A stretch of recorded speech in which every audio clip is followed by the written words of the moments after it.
घंटा वाजवल्याशिवाय देव सुद्धा जागा होत नाही. मग घंटा का वाजवायची? काम करताना आहे ना, त्यांना जरी ह्यांनी केलं ह्यांना पिढीजात वगैरे काही नाही. लोक पण पाहतात, लोक ओळखतात.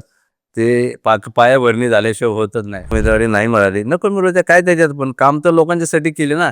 पाया मजबूत असेल तर पुढचं काम मजबूत होतं. पायात जर मजबूत नसेल काम कसं होणार? लोकांचा विश्वास कसा बसणार?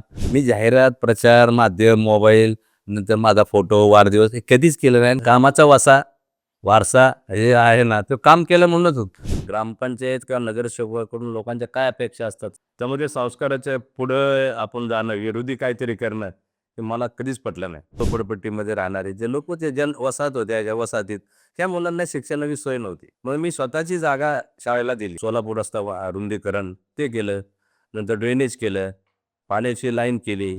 मीच इथं पुढारी झालो पाहिजे, मीच नगरसेवक झालो पाहिजे, मी सरपंच हे झालो पाहिजे, अशी जी प्रवृत्ती होती ती माझ्या अंगी कधीच नव्हती. नाही, रस्ता, पाणी, ड्रेनेज, लाईट, त्यांचे काय टेक्निकल अडचणी असतील त्या सोडवणं, त्यांचं शाळा प्रवेश, हे ज्या गोष्टी आहे ना त्या मी करू शकलो. छोटी कामं केली, बाकी काय केलं. PMT डेपो वगैरे जे गर्दी होती फार, मग शेवावडी डेपो एक केला, तरी पण आम्ही निघलो. आणि आजही मला खात्री आहे, आज ते आम्ही पण निवडून येऊ, कारण लोकांचा विश्वास आहे म्हणून.